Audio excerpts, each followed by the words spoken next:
Hello everyone, this is Ajit. Welcome back to साफ learner.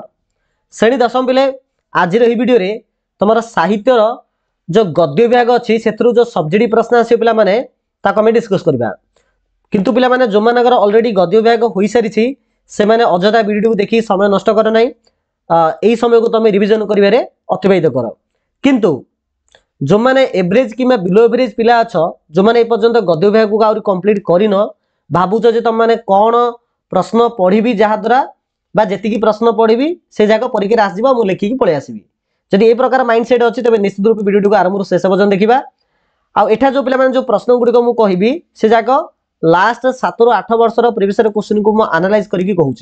तो निश्चित रूप पे 95-100टा चांस अच्छी 95 नहीं प्राय आम 19-17 निश्चित रूप यही क्वेश्चन गुड़िक रिपीटेड होसब।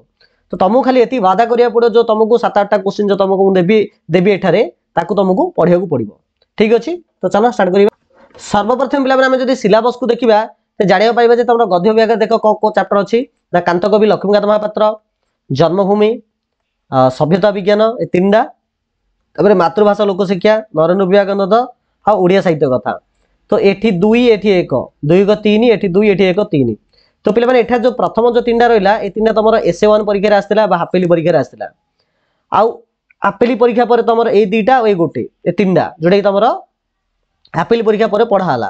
किंतु आनुअल एग्जाम पे मन रख ए सब जगह आसो हाफेली भी आसो आनुअल भी आसो। किंतु आ भितर पे अधिक इंपोर्टाट हूँ तुम हाफेली परीक्षा पर जो पढ़ा जाए मीनस ये जो मातृभाषा लोकशिक्षा, नरेन्द्र विवेकानंद आ ओडिया साहित्य कथा ये 3टा चैप्टर पे परीक्षा आसो।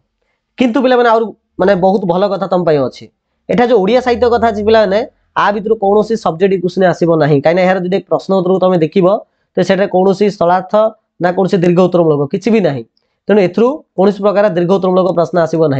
तो तुमको जदि केवल सब्जेक्टिव भल मार्क आने अच्छी तेज तुमको निश्चित रूपे ये 2टा पाठ भलसे पढ़ा पड़ो मातृभाषा लोकशिक्षा और नरेन्द्र विवेकानंद। जदि पे क्वेश्चन पैटर्न को देखा तो क्वेश्चन पैटर्न मैंने जानते तुम 50 मार्क सब्जेक्टिव आसो से 50 रू पे 10 मार्क तुम गद्य विभाग आसो। कौन कहली गद्य विभाग 5-5-10 मार्क आसो। एटा देख 1 नंबर क्वेश्चन तुम देला प्रोज रू पे 2टा क्वेश्चन देथिबो ता भितर जेकोसी गोटे लिखिबो 5 मार्कर। आ 2 नंबर क्वेश्चन प्रथम बिट रे सेमिति प्रोज रू आगा 2टा क्वेश्चन देथिबो सेथरू गोटे लिखिबो। तो 5-5 तुम 10 मार्क आसो तुम गद्य विभाग रू। ठीक अच्छे। तो चलो तार देखा। तो प्रथम पिला तुम कौन थिला ना थिला तुम मातृभाषा लोकशिक्षा नरेन्द्र विवेकानंद। देख तो प्रथम आसला मातृभाषा लोकशिक्षा। तो निश्चित रूप पे यार जो लेखक अच्छी गोलोक विहार धल लेखक परिचय भल पढ़ देव। देख जो प्रश्न गुड़िक मुझे कहबी भलसे अभ्यास कर। देख पिले प्रथम देख यार सप्रश्न स्थलार्थ जो 22 नंबर क्वेश्चन अच्छी किंतु आम देश में ज्ञान भंडारटा इंग्राजी रे थिबारु कोटि कोटि जनता आखि थाउ थाउ बंद। यही स्थलार्थ पिला 2 ରୁ 3 वर्ष रिपीटेड होती से जमा भी आपको स्किप कर ना। यापर पे दीर्घ उत्तरमूलक तुम 25 नंबर क्वेश्चन देख मातृभाषा शिक्षा ही देश जातिर प्रगतिर परिचायक आलोचना कर 25 नंबर क्वेश्चन। 27 नंबर देख मातृभाषार प्रसार पर प्राबंधिक जो चिंतन प्रयास कर पठित प्रबंध को भित्ति कर विश्लेषण कर। पे यहाँ भेरी भेरी इंपोर्टाट ये क्वेश्चन पे 4 थर रिपीटेड होती लास्ट 7 ରୁ 8 वर्ष भितर 4 वर्ष ये क्वेश्चन रिपीटेड होती। आउ 28 नंबर क्वेश्चन देला जनतार सामूहिक शिक्षा मातृभाषा ही प्रकृत माध्यम ये क्वेश्चन थे 2 थर रिपीटेड होती कि भेरी इंपोर्टाट होची 27 नंबरटा। तुम जब पार निश्चित रूप 25 नंबर 27 नंबर 28 नंबर आउ यार 22 नंबर ये 4टा क्वेश्चन पे पाठर जब पूरा पानी करदेव तेज पे तुमको यही पाठर निश्चित रूप 5 मार्क क्वेश्चन आसी तुमको एथुर किए काटि पार ना। ठीक अच्छे। यहाँ पर आसला पे नरेन्द्र विवेकानंद यही पाठर 4-5टा क्वेश्चन मुझे दूसरी तुम देखिए। देख पिले यार देख 24 नंबर जो क्वेश्चन देती भारतीय दर्शन में मनुष्यर सेवा ही ईश्वर सेवा यही स्थलार्थ पे भल पूरा मुखस्त कर यार ए देख विवेकानंद भारत परिभ्रमण उद्देश्य और परिणति आलोचना कर ये क्वेश्चन पे 2022 मसीह आसला।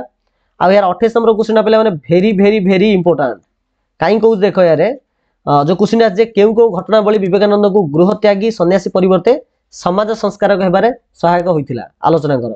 यही क्वेश्चन पे देख 2022 आसला 2021 आसला 2019 2017 4 वर्ष कंटिन्यू यहाँ पे रिपीटेड होती। तेणु ये क्वेश्चन अधिक संभावना अच्छी परीक्षा आसबार। ठीक अच्छे।